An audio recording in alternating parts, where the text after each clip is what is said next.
Good morning students.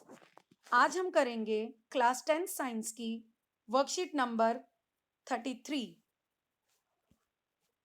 और आपकी आज की वर्कशीट का टॉपिक है chemical properties of metals and non metals, या धातुओं और अधातुओं के रासायनिक गुणधर्म। जैसा कि हम पिछली स्लाइड्स में पढ़ चुके हैं, पिछली वर्कशीट में आपको केमिकल प्रॉपर्टीज की शुरुआत हमने की थी reaction with water and reaction with oxygen के साथ। तो आइए आज हम देखते हैं कि reaction of metal with acids, जब मेटल्स एसिड्स के साथ रिएक्ट करते हैं तो क्या होता है। Metal reacts with an acid to form salt and a gas is liberated. Which gas is liberated? Hydrogen. तो इसका मतलब कोई भी धातु या मेटल जब एसिड के साथ रिएक्ट करता है तो वो उसका एक सॉल्ट बनाता है और इस रिएक्शन में हाइड्रोजन गैस लिबरेट होती है। अब जैसा कि हम पहले भी पढ़ चुके हैं, ये रिएक्टिविटी कैसी होती है ये डिपेंड करता है मेटल की रिएक्टिविटी पे कि कौन कितना इजीली रिएक्ट करेगा। अब अलग अलग तरह के सॉल्ट्स एसिड्स होते हैं, तो एसिड पे डिपेंड करता है कि मेटल कौन सा सॉल्ट बनाएगा। When a metal reacts with hydrochloric acid HCl, तो मेटल की क्लोराइड बनती है, जैसे zinc chloride, magnesium chloride, sodium chloride. When a metal reacts with sulphuric acid H2SO4 जिसे हम कहते हैं, तो एक मेटल का सल्फेट बनता है, जैसे magnesium sulphate, copper sulphate. And when a metal reacts with nitric acid, the salt will be metal nitrate, जैसे कि जिंक नाइट्रेट, मैग्नीशियम नाइट्रेट। यहाँ पे एक बात आप याद रखें कि नाइट्रिक एसिड के साथ रिएक्ट करके मेटल्स यूजुअली हाइड्रोजन लिबरेट नहीं करते। ऐसा क्यों, ये आपको क्वेश्चन में भी पूछा गया है। ऐसा इसलिए क्योंकि nitric acid is a very strong oxidising agent. Oxidising agent क्या होता है? जो किसी भी सब्सटेंस में ऑक्सीजन प्रोवाइड कर देता है। तो इस रिएक्शन में जब हाइड्रोजन बनती है तो नाइट्रिक एसिड उसे ऑक्सीडाइज करके उसे वाटर H2O में कन्वर्ट कर देता है, इसलिए इसमें हाइड्रोजन गैस लिबरेट नहीं होती। तो धातुओं की अम्लों के साथ अभिक्रिया, धातु जब एक अम्ल के साथ अभिक्रिया करेगा तो वो बनाएगा लवण प्लस हाइड्रोजन लवण, जिसको कि हम इंग्लिश में अभी हमने पढ़ा सॉल्ट्स। तो ये जो धातुएं अम्लों के साथ अभिक्रिया करती हैं उसकी कुछ अभिक्रियाओं की एग्जाम्पल आप देख सकते हैं। Sodium plus HCl forms NaCl plus H2। Zinc plus HCl forms ZnCl2, मतलब जिंक क्लोराइड प्लस H2। तो इसका मतलब एक धातु जब एक अम्ल के साथ अभिक्रिया करेगी तो लवण बनेगा, मतलब सॉल्ट बनेगा, और हाइड्रोजन गैस लिबरेट होगी। अब अलग अलग केमिस्ट्री की रिएक्शंस में अलग अलग तरह की गैसेस निकलती हैं, तो हर गैस का एक टेस्ट होता है कि कैसे पता लगाएं कि गैस कौन सी निकली है।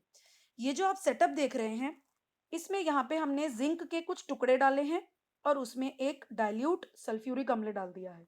इसको एक जब ट्यूब से पास करा के हम एक साबुन के सोल्यूशन में लाते हैं, तो जो गैस लिबरेट हो रही है उसको चेक करने के लिए हम एक बर्निंग कैंडल या एक माचिस की तीली, कुछ भी अगर उस ट्यूब के मुंह के पास लेके आएंगे, mouth of the test tube, तो एक पॉप पॉप का साउंड आएगा। ये जो पॉपिंग साउंड होता है, पट पट पट जैसा साउंड आता है, ये पॉपिंग साउंड हाइड्रोजन गैस का कंफर्म्ड टेस्ट होता है।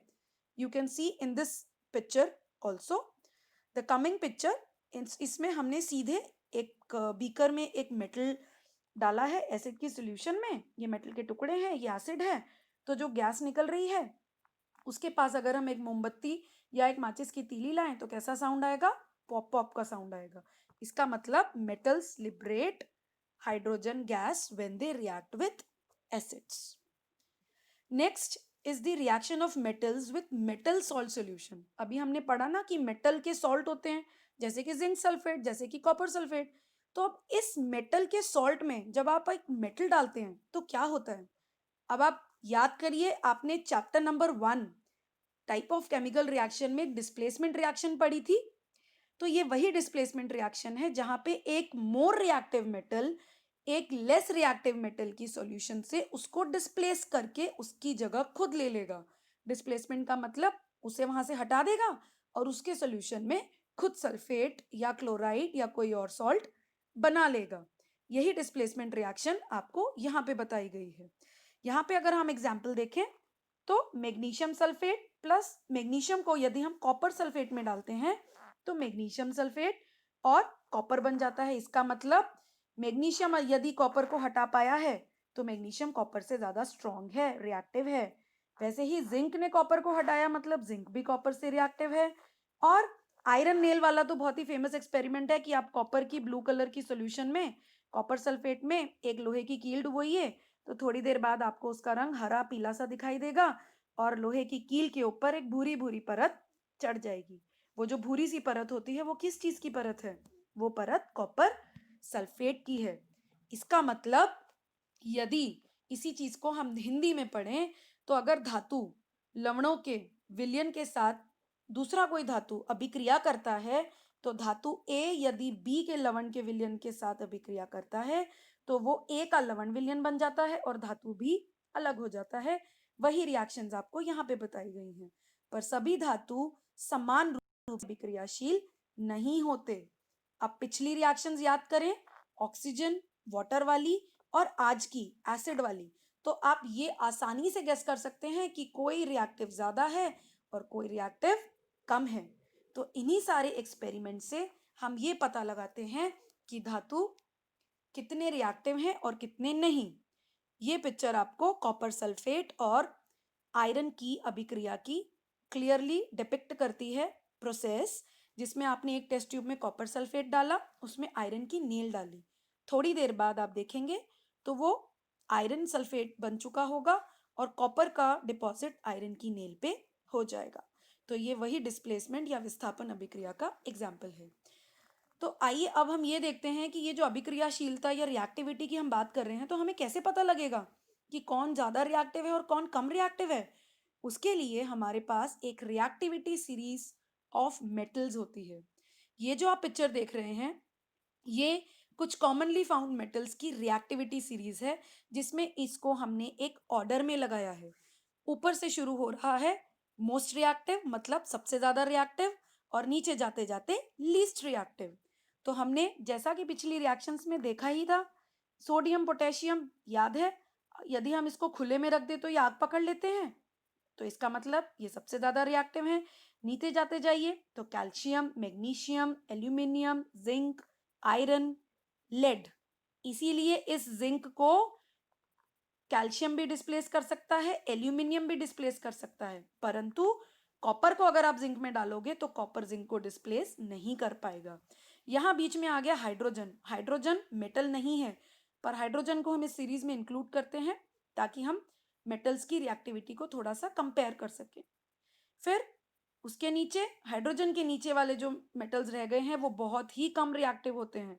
उसमें आता है copper, mercury, silver and gold.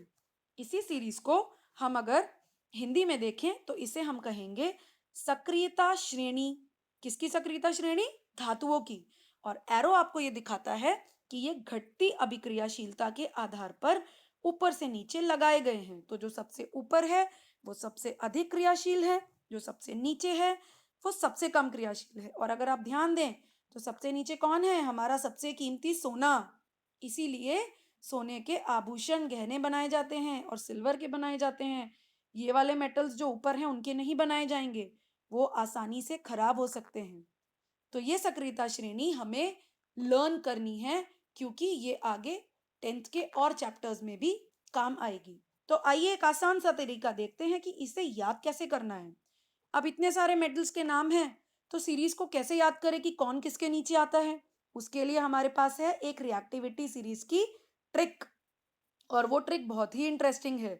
आपको वो ट्रिक याद करनी है जिससे आपको वो सीरीज याद हो जाएगी। तो ये देखिए, ये मेटल्स लिखे हैं और ये मेटल्स के आगे उनके सिंबल्स लगाए हैं। के, तो के लिए हम एक हिंदी का वर्ड चुनेंगे काशी। ना से नाथ। का कैल्शियम के लिए का। मैग्नीशियम क्योंकि म से है तो माली। एल्यूमिनियम का आलू। जेडन ज से है तो जरा। एफी मतलब आयरन, फीके। पीबी मतलब पी से है तो पकाता। हाइड्रोजन है। फिर कॉपर के लिए सीयू कौन। मर्क्यूरी एच जी होती है तो फिर से है। एजी मतलब आगे और एयू मतलब आओ। तो क्या बना? काशी नाथ का माली आलू जरा फीके पकाता है। किसी ने ये कहा कि काशी नाथ का माली आलू जरा फीके पकाता है। तो माली ने क्या कहा? कौन है? आगे आओ। मतलब कौन बोला ये? तो आपको ये वाला सेंटेंस याद करना है। काशीनाथ का माली आलू जरा फीके पकाता है। कौन है? आगे आओ। तो यहाँ आप काशी से याद करेंगे के पोटेशियम, नाथ से याद करेंगे Na सोडियम, फिर कैल्शियम माली मैग्नीशियम, आलू एल्यूमिनियम, जरा जिंक, फीके Fe, पकाता है लेड Pb, है हाइड्रोजन। कौन? कॉपर, है फिर से Hg आ गया, एक और ह आएगा। दूसरा वाला ह Hg के लिए है जो कि है मर्क्यूरी या पारा। आगे मतलब सिल्वर Ag और Au मतलब गोल्ड आओ। तो काशीनाथ का माली आलू जरा फीके पकाता है और माली बोला कौन है? आगे आओ। होप कि आपको इस आसान सी ट्रिक से